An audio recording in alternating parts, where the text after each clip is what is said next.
तीर्थंकर शासन तीर्थंकर की बातें पर कुछ देश में हम निरंतर देशपाल कर रहे हैं। अनुप्रेक्षाओं का चिंतन जीवन के लिए रस प्रदान करता है, समता को जागृत करता है, विषमता को दूर करता है।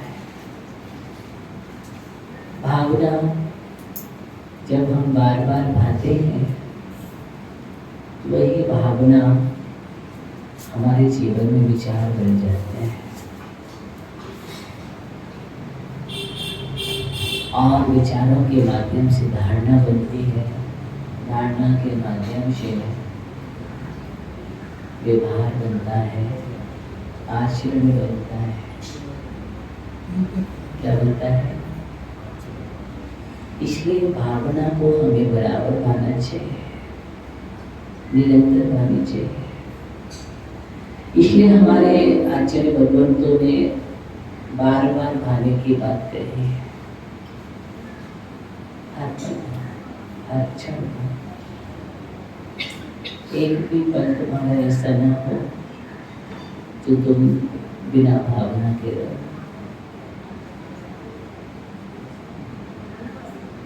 क्योंकि भावना माने में कुछ खर्चा तो होता नहीं है,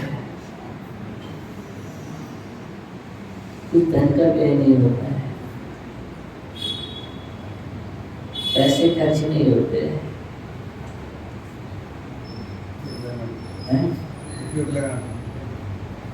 कुछ खर्च नहीं होता है, लेकिन भावना से बहुत लाभ मिलता है।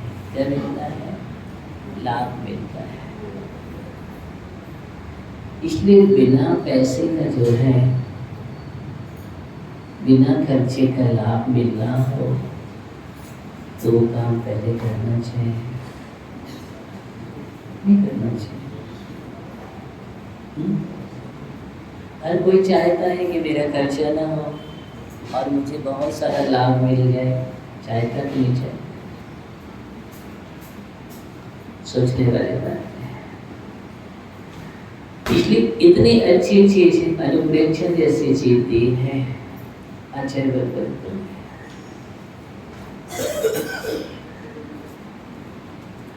एकत्व भावना की बात कर रहे हैं। एकत्व भावना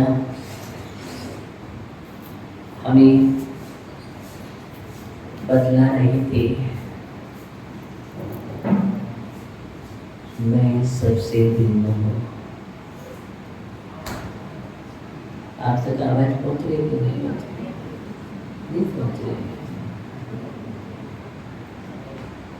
मुझे तो आवाज आ रही है, इसलिए मैं स्वयं सुनता हूँ।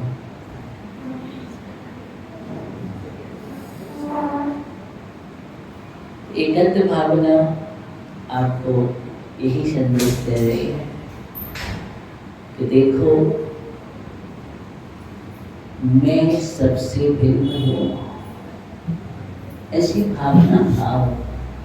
क्या करो? ऐसी भावना आओ।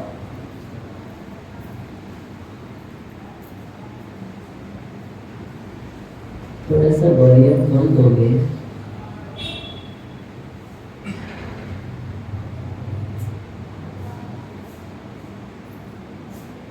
निरंतर हम जैसी भावना निरंतर भाते हैं, हम पैसे खो जाते हैं। होता कि नहीं? एक व्यक्ति अगर अशुभ भावना भा रहा है तो उसके परिणाम वैसे होने लगते हैं, फिर उसके विचार भी वैसे होने लगते हैं और उसका आचरण और व्यवहार भी वैसा ही होने लगता है। ध्यान देना। अगर तुम किसी को मारने का विचार कर रहे हो एक बार नहीं, दो बार नहीं, बार बार कर रहे हो तो आपके अंदर हिंसा के परिणाम आ जाए। और अगर तुमने विचार अच्छे विचार किए हैं, सम्यक विचार किए हैं, तो क्या होगा? अच्छे विचारों से अच्छे परिणाम आएंगे।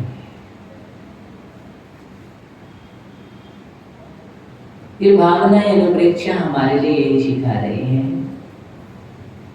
कि एक पल की नहीं है, कभी कभी की नहीं है, 12 दिन की भी नहीं है कि एक एक अनुप्रेक्षा की बात हम कर रहे हैं तो यहाँ हम बैठ कर के सुन लें और उसके बाद फिर हम वही के वही। कल हम सुन रहे थे संतन धन को साथी समझा था, ये भी छोड़ चले जाते हैं और उसके बाद फिर हम धन को ही साथी मानते हैं, करते हम वही है। लाड़ हम धन से ही करते हैं, प्यार हम धन से ही करते हैं। इसका मतलब भावना बना कोई सार्थक नहीं हुई। बोले महाराज आप 12 दिन सुना दो, हम सुन लेंगे। अब चाहे हमें आने तो सुनाओ आप, चाहे ऐसा भी सुनाओ और चाहे संसार एकत्र सुनाओ। आप जब सुनते हो तो ऐसा लगता है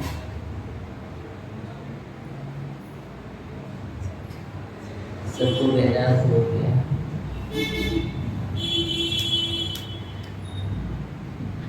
अभी दीक्षा लेने वाले हूँ, लेकिन यहाँ से जाने के बाद क्या होता है?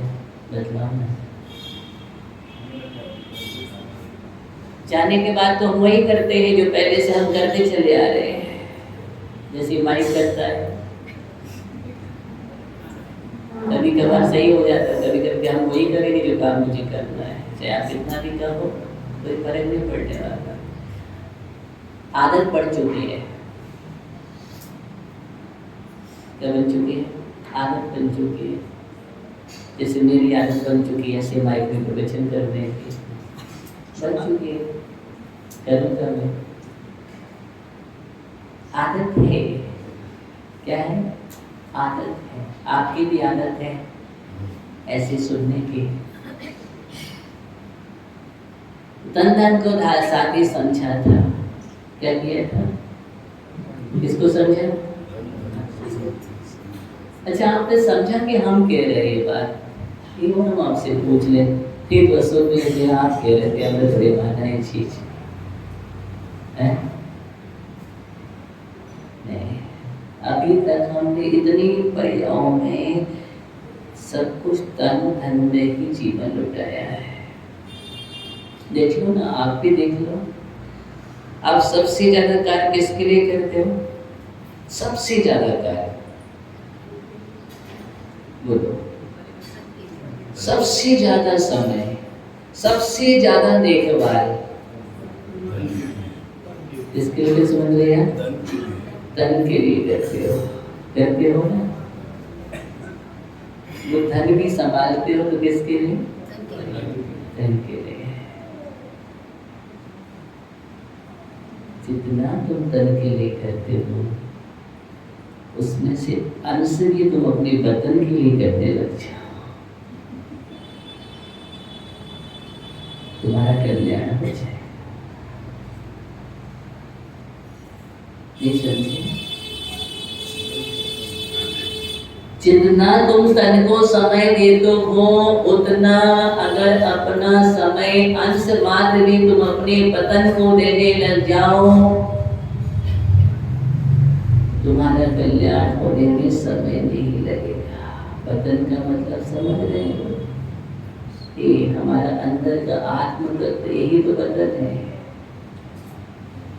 मेरा आत्मा लोक, ये चेतन, ये सब क्या है? हमारा यही वतन है। लेकिन इस वतन को तुमने अभी तक समय नहीं दिया। कितने लोग हैं जो अपने आत्मा के लिए समय देते हो? ज्ञानी इनको भैया आत्मा के लिए समय देने वाले लोग और शरीर को समय देने वाले लोग। सबसे ज्यादा हरा भरा किसको रखना चाहते हैं? बोलो, तन को कि चेतन को? तन को। हरा भरा तुम जिसको रखोगे ना वही रहेगा। एक ना एक तो सूखेगा। पानी हम इसमें दे रहे हैं, उसका हमें ख्याल नहीं है। 2 बगीचे हैं आपके पास, कितने? 2 बगीचे हैं आपके पास, जिसमें आप पानी दोगे ना वही हरा भरा रहेगा। आप अपने तन में दे रहे हो, तन रूपी बगीचे को सिंचन कर रहे हो निरंतर, वही हरा भरा रहेगा।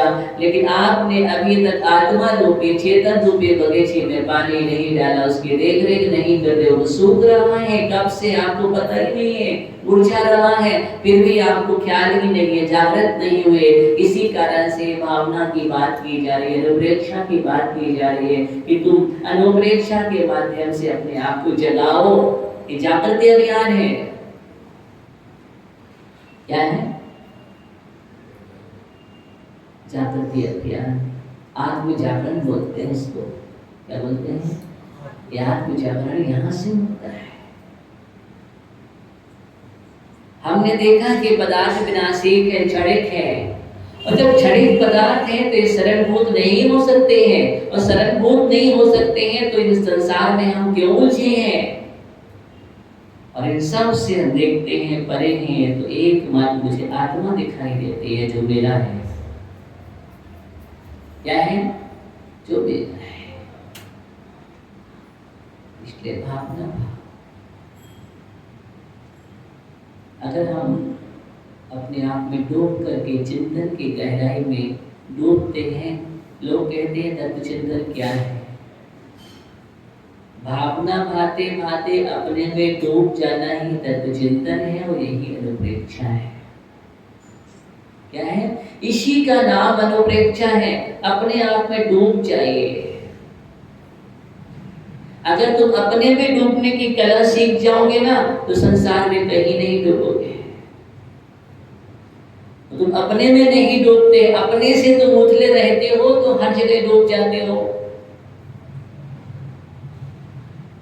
स्वयं की गहराई को पाना ही सबसे बड़ी विशेषता है। स्वयं की गहराई, स्वयं के अंदर पहुंचो, लेकिन निरंतर भावना भाने से पहुंच सकते हो, अभ्यास करने से। इससे अभ्यास होना बहुत जरूरी है। लोग कहते हैं हम अभ्यास करते नहीं हैं, बोले ध्यान कैसे लगाएं?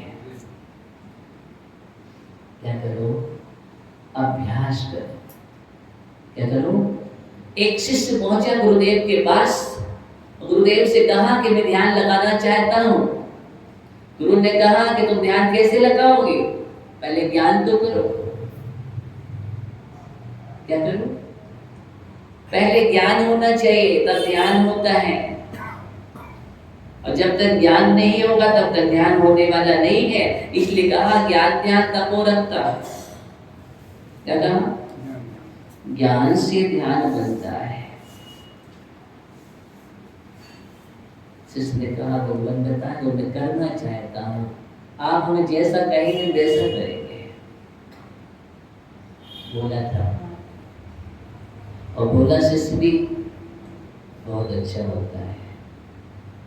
सरलता होनी चाहिए। जिससे ज्यादा पढ़ा लिखा ना हो चल जाएगा, लेकिन सरलता होनी चाहिए। और सरलता का मतलब बाहर में दिखावटीपन नहीं, अंदर से बोला हो। ऐसा ना हो कि बाहर में बोला और अंदर में बोला तो निकलेगी 16। गड़बड़ हो जाता है। कभी कभी बंधन के बैठना अलग बात है,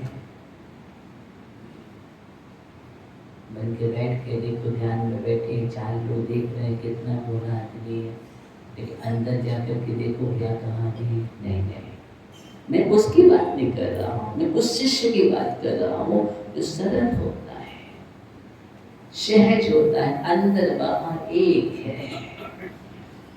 क्या है? अंदर और बाहर एक है, इसलिए नेक है, इसलिए नेक है। सहजता टपकती। उस गुरु ने कहा यहाँ बैठ जाओ, वो वहां बैठ गया बिना तर्क के। जो तर्क करे वो शिष्य नहीं है। साधना क्रिया शिक्षा में तर्क नहीं होता। हाँ, वहां पर कोई समाधान आगम संबंधी बात है। सामयिक करना है तो सामयिक करो, वहां कोई तर्क नहीं। कैसे करना सामयिक, क्यों करोगे सामयिक? अरे कोई तर्क नहीं। आपको प्रतिक्रमण करना है, आपको स्वाध्याय करना है, इतना समय करना है, आपका समय। आप तो मेरे पीछे ही पड़े रहते हो। अगर ऐसा कोई कहने लगे शिष्य, तो वो शिष्य ही नहीं है। क्या नहीं है? वो शिष्य ही नहीं है।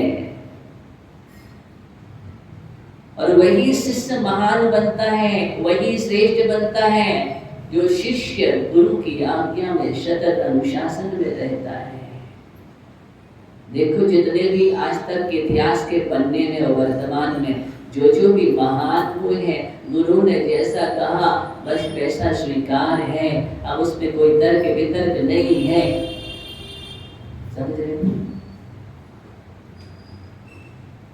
उसमें तर्क वितर्क नहीं, वो आगे बढ़ जाता है। तर्क शास्त्री संसार में रह जाता है और वो सहजता से मोक्ष चला जाता है। तो स्मास भिन्नम करोमि, गुरु ने आज्ञा दी, गुरु सीख लिया, बस गुरु की आज्ञा है और उसमें डूब गए। क्या हुआ? शिव भूति मुराज नहीं आता था कुछ, लेकिन गुरु ने जितना सिखा दिया उतना छोटा सा सूत्र सीख गए। क्या सीख गए? तुस्मास भिन्नम करोमि, तुस्मास भिन्नम करोमि। इतने बोले थे, बार बार रट रहे थे, याद कर रहे, वही हर पल में दुनिया नहीं दिख रही है, गुरु का सूत्र ही दिख रहा था। यानी क्या दिख रहा था? सूत्र ही दिख रहा था और कुछ नहीं। आस्था देखो, क्या देखो? ये आस्था है। आस्था की जितनी अच्छी गहराई होती है, अपने आप जीवन में उपलब्धियां होते हैं। क्या होती है? उपलब्धियां। इसलिए जीवन में सफलता का सबसे बड़ा, अगर कोई पहला कदम हो, सबसे बड़ा सूत्र है, आधार स्तंभ है, तो उसका नाम है आस्था। क्या है? आस्था। शिष्य, गुरु ने आदेश दिया, शिष्य ने स्वीकार किया, नम्र दृष्टि से, विनम्र भाव से।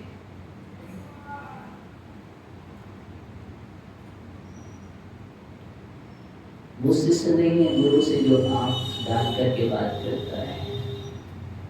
नहीं, वो पुत्र भी पुत्र नहीं है जो अपने पिता से आंख नहीं। नम्र दृष्टि होती है। क्या होती है? नम्र दृष्टि होती है। वही आदर्श माना जाता है। तो तुष्पास भिन्नम करोमि, भूल गए। क्या हुआ? भूल गए।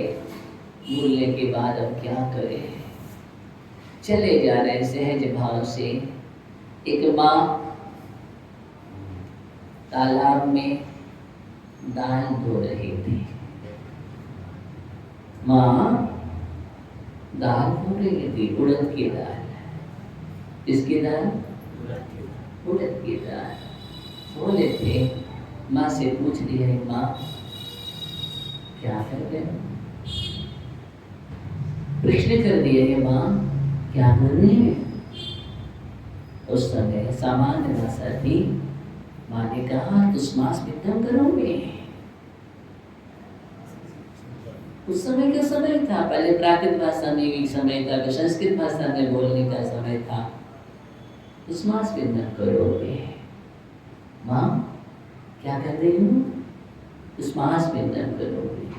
उससे बोलना एक बार, कुसुमास विंदन। ओहो, गुरु ने यही तो मुझे सूत्र दिया था। क्या दिया था? गुरु ने मुझे यही सूत्र दिया था। उस सूत्र को ओहो, कुसुमास विंदन करोगे, कुसुमास विंदन करोगे। कुस अलग है, मांस अलग है, जिह्वा अलग है, दांत अलग है, शरीर अलग है, आत्मा अलग है। शरीर अलग है, आत्मा अलग है। ये मेरा नहीं है, मैं अलग हूँ। जिसको मेरा मैं कह रहा हूँ वो अलग है। मैं अलग हूँ और जिसको मेरा कहा जा रहा है वो अलग है, भिन्न है। आज की भावना बतला रहा हूँ, अन्यत्र भावना यही है। क्या है? अन्यत्र अनुप्रेक्षा का मतलब यही है कि मैं पृथक हूँ और जिसको मेरा मेरा कहा जा रहा है, ये मेरा तन, ये मेरा शरीर, ये मेरे, ये सब भिन्न है। क्या है? ये सभी भिन्न है। इस प्रकार का जहाँ भिन्नत्व होता है, अन्यत्र भावना में भिन्नत्व है, पर है, पर है, पर है। इन सब पर से मैं अलग हूँ।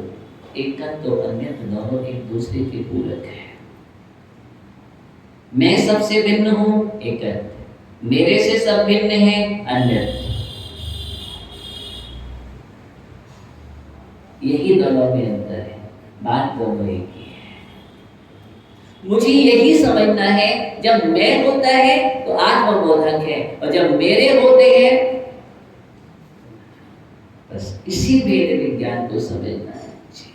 ये अन्यत्र एकत्व अनुप्रेक्षा भेद विज्ञान की चर्चा चलती है। इसकी ये भेद विज्ञान की चर्चा है और ये भेद विज्ञान अगर मेरे जीवन में आ जाए तो सहजता में आसक्तियां टूट जाएंगी, सहजता में राग द्वेष हट जाएंगे, विकारी परिणाम हट जाएंगे, छट जाएंगे हमारे जीवन से, जीत नहीं रहेगी, कर्म बंध की प्रक्रिया भी रुक जाएगी हमारे जीवन में। इसलिए आचार्य कहते हैं भेद विज्ञान होना बहुत जरूरी है।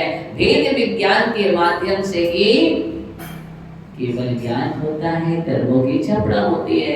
जब तक वेद विज्ञान नहीं होगा, आचार्य अमृतचंद्र स्वामी लिखते हैं, आज तक जितने भी संसार में भ्रमण कर रहे हैं उसका कारण अगर कोई है तो वेद विज्ञान का अभाव है, और आज तक जितने भी सिद्धि को प्राप्त हुए हैं उसका कोई कारण है तो वेद विज्ञान का सद्भाव है। कहाँ लिखा है? अध्यात्म अमृत कलश में लिखा है, वेद विज्ञान का सिद्धा सिद्धा एकिल के चिन्ह, अस्सई भाव तो बद्धा बद्धा एकिल के चिन्ह। वेद विज्ञान क्या? भेद विज्ञान, अज्ञान नहीं है। या भेद विज्ञान है, वेद अज्ञान नहीं है। हमने भेदभाव तो बहुत किया, या भेदभाव से मतलब नहीं है। यहाँ ना भेदभाव है ना भेदभाव है, समझ रहे? ना भेदभाव है दृष्टि में, ना भेदभाव है, भेद विज्ञान है। भेद विज्ञान दो द्रव्यों में भिन्नता उत्पन्न करने की जो हमारे अंदर है, एक हमारा नहीं है। मैं सबसे पृथक हूँ, मैं सबसे पृथक हूँ। क्या हूँ? मैं अत्यंत पृथक हूँ, अत्यंत पृथक हूँ। इसको स्वीकार करना, क्या करना है? इसको ही स्वीकार करना पड़ेगा। और जब तक इसको स्वीकार नहीं करेंगे तब तक इस संसार के संबंधों से हम दूर नहीं हो सकते, और जब तक संबंधों से दूर नहीं होंगे तब तक कर्म के बंधों से दूर नहीं हो सकते हैं। संबंध ही बंध का कारण है। क्या है? यानी विजय भैया, संबंध ही बंध का कारण है। चाहे वो संपादित हो, चाहे संयोगी हो, और चाहे संश्लेष हो, ये सभी के सभी संबंध बंध के कारण है। और जब तक हम इन संबंधों में रहेंगे तब तक राग देश छूटने वाला नहीं है। संबंध राग देश के कारण है और राग देश बंध के कारण है और बंध संसार का कारण है। एक दूसरे के कारण है। बदलचंद जी नहीं बदला रहे, एक दूसरे के कारण है। ध्यान से, इसलिए सबसे पहले संबंध से अलग कराया जाता है। पहले कहा जाता है आप सबसे राग छोड़ो, ग्रह का त्याग कराया जाता है। क्यों? क्योंकि वो संबंध जो बना है ना, वो संबंध राग का कारण है, मोह का कारण है। इसलिए पहले उसका त्याग करो, परिग्रह का त्याग करो, बाह्य वस्तुओं का त्याग करो। फिर उससे कहा जाएगा अब अंतरंग में भी बंधे हैं, आप उसको भी छोड़ो। बहिरंग परिग्रह भी छोड़ो, अंतरंग परिग्रह भी, दोनों का संबंध विच्छेद जहाँ पर बुद्धि पूर्वक त्याग कर दिया जाता है, ऐसा जीव ही बंध से बचता है और वही जाकर के परम निर्वाण दशा को प्राप्त कर पाता है। इसलिए इस बात को मुझे समझना है। जितना ही रुलाया है आज तक संबंधों ने रुलाया है, जितना भी आज तक हमारे समस्या 8 ध्यान बना है, रोग ध्यान बना है, वो संबंध ही तो है। क्या है? वो संबंध ही है। आज अगर श्याली भक्षण कर रही है तो उसका कारण पूर्व में संबंध है।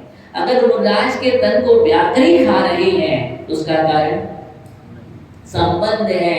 अगर जलते हुए शिवरी मस्तक पर रखी है तो उसका कारण संबंध है। आप देखो ना उठा करके इतिहास को, अगर संबंध नहीं होता तो कोई बात ही नहीं। कुछ ना कुछ तो संबंध है। अगर आज हमारे ऊपर कोई उपसर्ग कर रहा है और उपसर्ग को कर रहा है, वर्तमान नहीं दिख रहा है कि हमने इसके साथ तो कुछ किया ही नहीं है, लेकिन कहीं ना कहीं पूर्व में उसका संबंध है। सीता का हरण हुआ तो क्या था? पूर्व में संबंध है। अगर संबंध नहीं होता, कहीं न कहीं पूर्व भाव में जीव में कहीं न कहीं शत्रुता या कहीं न कहीं राग की स्निग्धता कहीं न कहीं थी, कहीं न कहीं द्वेष में बदल गया। ये सिद्धांत है, इस सिद्धांत को मुझे समझने की आवश्यकता है। कहीं न कहीं जीव का कहीं न कहीं किसी कारण से संबंध है। आप इतिहास उठा करके देखो, इस संबंध को समझना बहुत जरूरी है।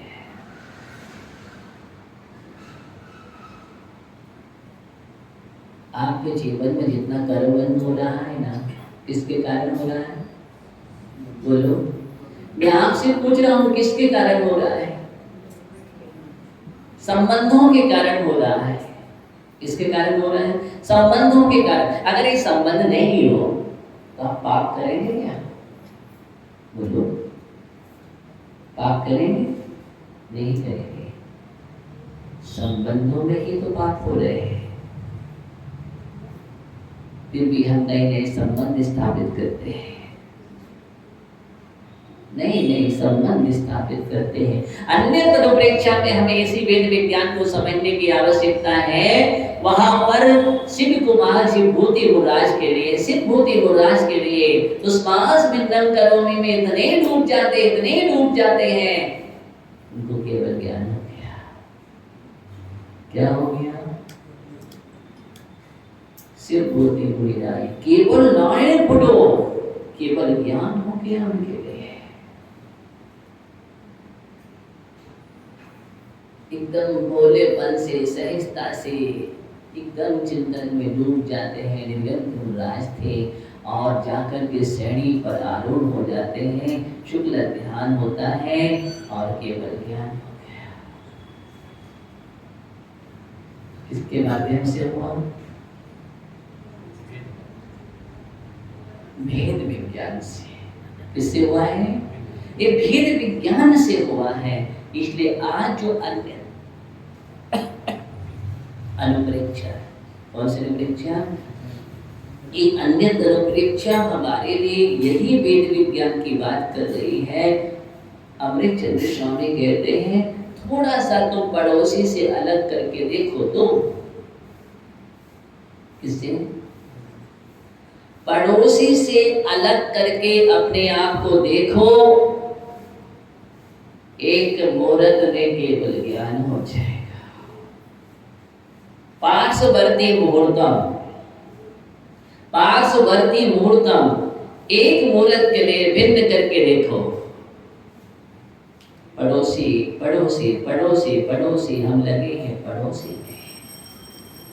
ये देह, पड़ोसी का मतलब ये देह है, शरीर है। शरीर से कुछ अलग करके अपने आप को देखो। अन्यत्र अपेक्षा यही है। इसी बात को मुझे समझने की आवश्यकता है। आज हम मेरे मेरे में लगे हैं, मेरे और तेरे में लगे हैं। किसमें लगे हैं? ये मेरा और ये तेरा। ये मेरे हैं, ये मेरे सगे हैं। कलम लगा, आप अपना परिचय देते हो ना, और परिचय इतनी जल्दी देते हैं आपके पास कोई मजा।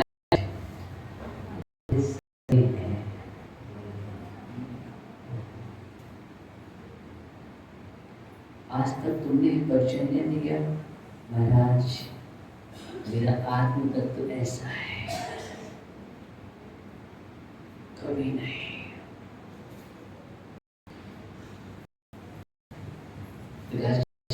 कभी दिया परिचय? ये प्रकाश चंद भी प्रकाश नहीं है।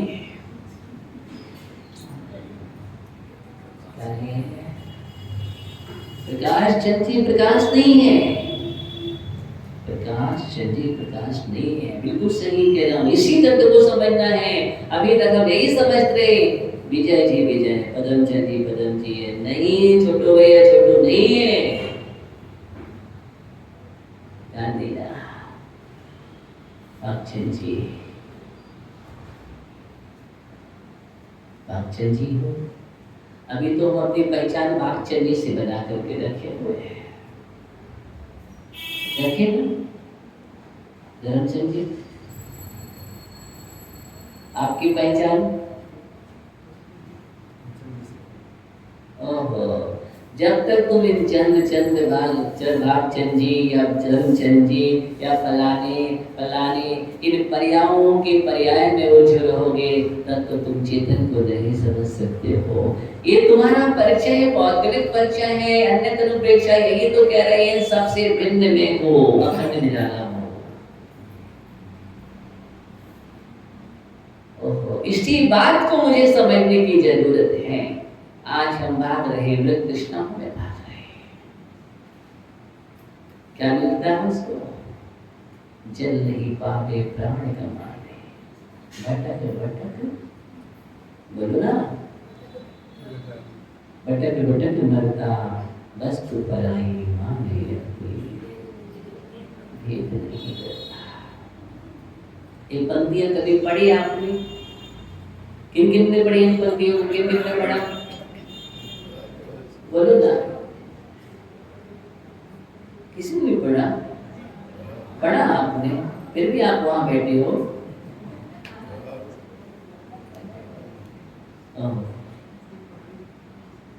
वस्तु पराई माने अपनी, भेद नहीं करता।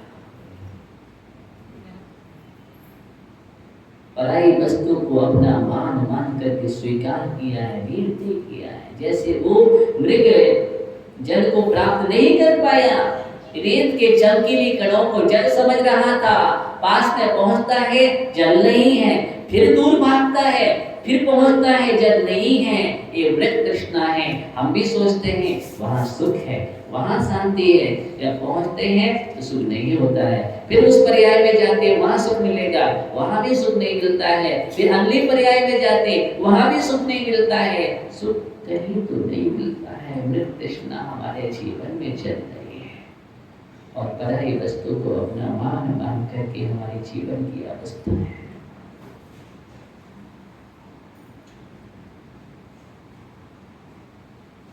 चल नहीं पावे प्राण गवावे, भटक भटक ये भटक भटक की कहानी हमारे साथ लगी हुई है। ये हमारे लिए समझाने के लिए बतलाई गई बात है। किसके समझाने के लिए? ये हमारे समझाने वाली बात है। इस बात को हमें अपने जीवन में स्वीकार करना पड़ेगा। अचेतन में लगे हो, चेतन को छोड़ करके।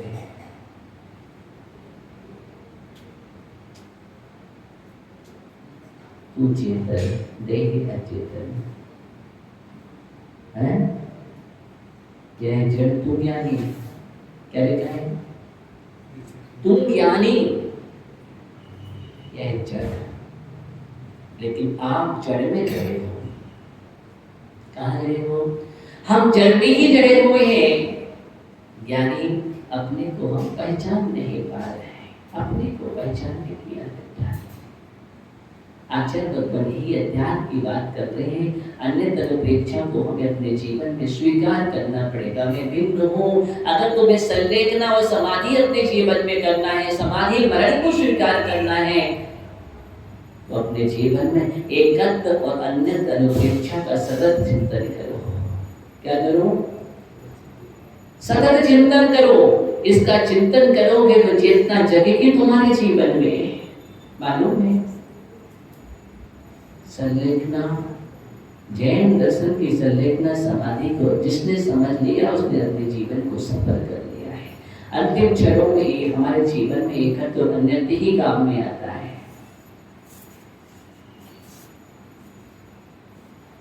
अथवा हमारा इस तन पिंजर में ही हमारा उपयोग लगा रहेगा और पंछी उड़ जाता है। क्या होता है? पंछी उड़ जाता है। पिंजरे में कैद पंछी है, इसलिए हम पिंजरे को देख रहे थे। पंछी को देखो, इसको देखो। अब पंछी को देखो, अभी से देखने की आदत डाल लो, देखने की आदत डाल लो। ये संश्लेष संबंध है। संश्लेष संबंध को भी हमें समझना है। अनादि से संबंध है, लेकिन संबंध का विच्छेद होने के लिए हमें पुरुषार्थ करने की आवश्यकता है। दूध में पानी मिला है, अब मिला है दूध में पानी, तो क्या करें? रख दो तपेली में और माला दे दो कि पानी अलग हो जाए। एक शॉर्ट बात पानी अलग होगा? नहीं होगा। क्या करना पड़ेगा? तपेली को तपाना पड़ेगा दूध से। खाली तपेली तपाओ, दूध से तपेली को तपाना पड़ेगा, तब कहीं जाकर के वह संश्लेष संबंध का विच्छेद होता है। मैं इसकी बात करूं, संश्लेष संबंध यहाँ से टूटता है, विच्छेद होता है। यही पृथकीकरण की क्रिया है। इसकी एक पृथकीकरण की क्रिया है। इस बात को अपने जीवन में स्वीकार करो। तो संलेखना समाधि के लिए हमें अपने जीवन में कुछ तपाना, वेद विज्ञान रूपी का उसको तपना पड़ेगा। जीवन में स्वीकार करो। इस बात को अनेक लोगों ने स्वीकार किया है। जैन दर्शन की संलेखना समाधि को मालूम है, विनोबा जी का इतिहास पढ़ना आप, उसमें भी विनोबा जी भगवान महावीर स्वामी को बहुत मानते थे, उनके सूत्रों को बहुत स्वीकार करते थे। आपको बतला दूं, उनका समाधि मरण कब हुआ था? दीपावली के दिन।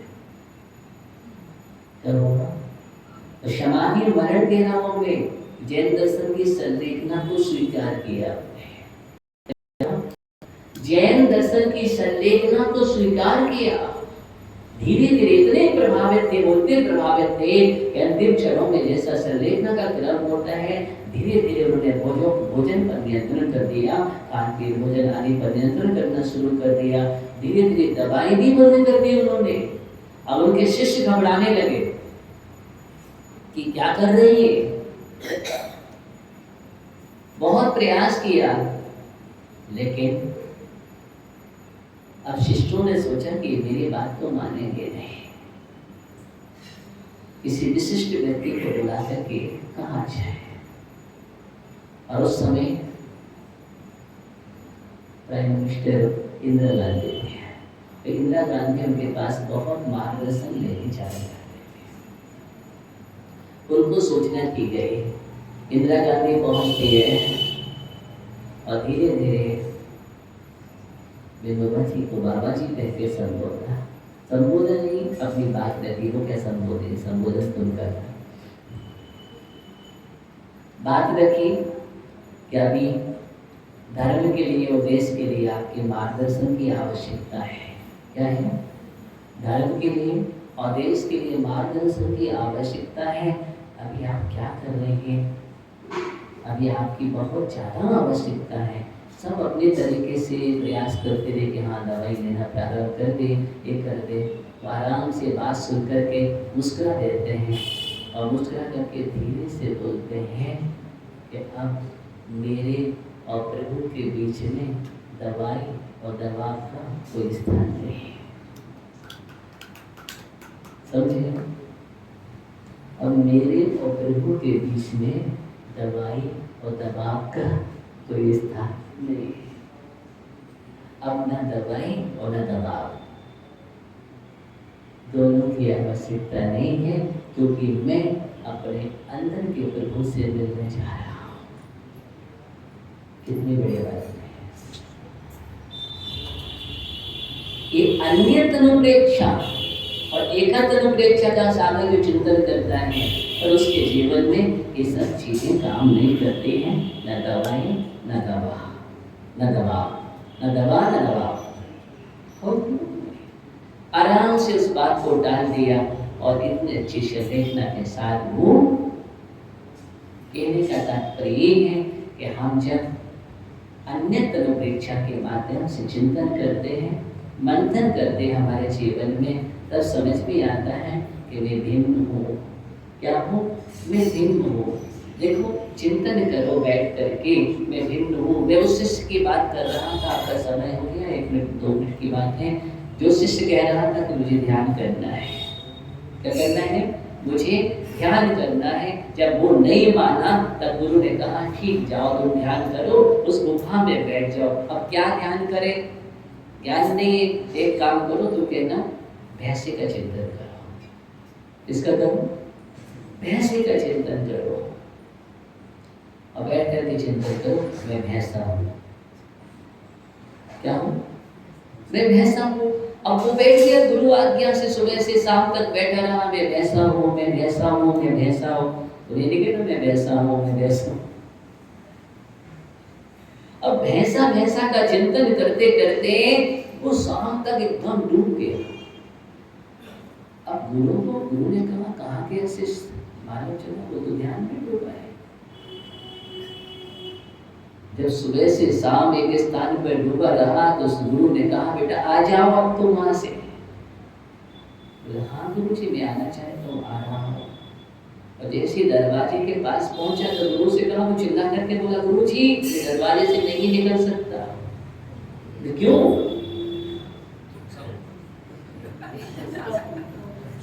अब मेरे सींग इतने बड़े बड़े हैं और इतनी आकृति इतनी है कि मैं दरवाजे से नहीं निकल सकता हूँ। अब मैं कैसे निकलूं? तब गुरु को विश्वास हो गया कि अब शिष्य ध्यान कर सकता है। तब गुरु ने कहा बेटा तुम ऐसा नहीं हो, तुम मनुष्य हो, आ जाओ, वापिस आ जाओ। वो तुम्हारी ध्यान की अवस्था थी। कहने का मतलब हम जैसी भावना भाते हैं, अगर हम उसी प्रकार के हो जाते हैं, इसलिए अन्य से हमें सोहम सोहम सोहम सोहम की भावना भाते भाते अहम अहम में पहुंच जाता है, और अहम अहम की भावना भाते अरहम में पहुंच जाता है। कहाँ पहुंच जाते हैं? अरहम में पहुंच जाता है। इसलिए ध्यान एक ऐसी चीज है कि अगर हम यहाँ बैठ करके ध्यान करेंगे तो आपको पता ही नहीं रहेगा, आप समझेंगे मैं कहाँ पहुँच जाऊँगा। अगर मैं शिखर जी का ध्यान कर रहा हूँ तो ऐसा लगेगा मैं शिखर जी में हूँ। क्या हूँ? इसलिए ध्यान करने की आदत डालो। क्या करो? ध्यान करने की आदत डालो। जाप ऐसी करो, अभी तो रटा हुआ है माला हो गए, नहीं ऐसे माला नहीं होती है।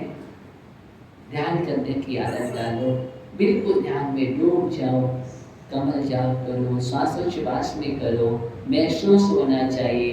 कायस्वर करते ही काय से ममत्व का त्याग हो जाना चाहिए। अब कोई शरीर से ममत्व नहीं है, कम से कम उतरे क्षण तो लगे कि मैं शरीर से अलग हूँ। क्या हो? एक कायस्वर प्रमाण भी अगर हमने आदत डाल ली कि मैं उससे अलग हूँ, पृथक हूँ, बस मुझे यही ध्यान करने की आदत डालना है। कि अनुप्रेक्षाएं ध्यान में प्रवेश करने का माध्यम है। क्या है? अनुप्रेक्षाएं ध्यान में पहुंचने का साधन है ज्ञानियों। इस साधन है, वहां तक एक द्वार है, वहां तक पहुंचने के लिए।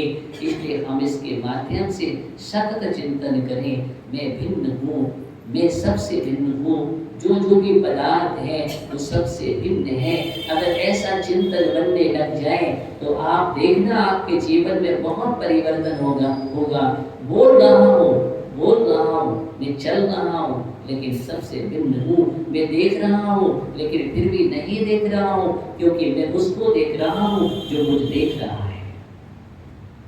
समझ में? जो देख रहा है मैं उसको देख रहा हूँ, देख रहा है मैं उसको नहीं देख रहा हूँ। और हम क्या करते हैं? जो दिख रहा है उसको देखते हैं, और जो दिख रहा है उसको देखते हैं तो राग होता है, ये द्वेष होता है, आसक्तियां बढ़ती हैं। जो देख रहा है उसको देखने की आदत डालो, उसका नाम ध्यान है। जो बोल रहा है उसको जानने की आदत डालो, तो आपके जीवन में बहुत बड़ा अंतर आ जाएगा। तो आप देख करके भी नहीं देख रहा हूँ, बोल करके भी नहीं बोल रहा हूँ, पश्यन्नपि न पश्यति, ब्रुवन्नपि न ब्रुवति, गच्छन्नपि न गच्छति। इष्टोपदेश में लिखा है, वह चलता हुआ नहीं चल रहा है, बोलता हुआ भी नहीं बोल रहा है, देखता हुआ भी नहीं देख रहा है, क्योंकि आत्मस्थ है। क्या है? क्योंकि आत्मस्थ है। इसलिए आत्मस्थ होने की आदत डालो जीवन में। यही मनुष्य जीवन का सार है। अन्यत्र अनुप्रेक्षा पूरी समझा रही है। बस हमें यही चिंतन करना है। थोड़ा थोड़ा अनुप्रेक्षा के माध्यम से आँख बंद करके डूबने की आदत डालो। आँख खोल करके भी डालो, ये तो आँख बंद करके सो जाओगे, सोना नहीं है, क्योंकि सोने की आदत तो है आपकी, लेकिन ध्यान करने की आदत डालो। थोड़ा सा बैठ जाओ बस अपने आप में, मैं सबसे भिन्न हूँ, एकदम पृथक हूँ, चेतन तत्व उपयोग नहीं, ज्ञान दर्शन स्वरूप आत्मा एको में सस्तो अपा नाम दर्शन लखो शेषा में बाहरे भावा सबके संजोग को लखना। जितने भी पदार्थ है वो सब संयोगी है, एकत्व ज्ञान दर्शन स्वरूप मेरी आत्मा है। बस मैं वही हूँ। क्या हूँ? बस मैं वही हूँ, बाकी सबसे पृथक हूँ। ऐसा चिंतन करना बैठ करके। विषय दे रहा हूँ, क्या करना है? चिंतन करना। कब करोगे आप चिंतन? बोले महाराज समय और बदला दो।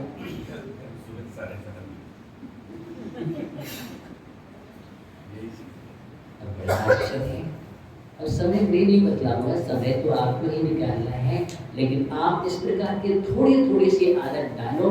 क्योंकि ये बात सही है, आप सब कुछ करते रहें, लेकिन जब तक ध्यान में नहीं जाएंगे तब तक हम कर्मों की रचना नहीं कर पाएंगे। मोक्ष ध्यान से ही होता है। हमें ध्यान का अभ्यास करना है। क्या करना है? ध्यान का अभ्यास। सिर्फ कहो नहीं, महसूस करो। ध्यान में क्या किया जाता है? महसूस किया जाता है, आभास किया जाता है, अनुभव किया जाता है। इसलिए अन्यत्र अपेक्षा का चिंतन मुझे करना है। एकत्व के साथ अन्यत्र आपका समय हो गया। इसी भावना के साथ ओम नमः शिवाय।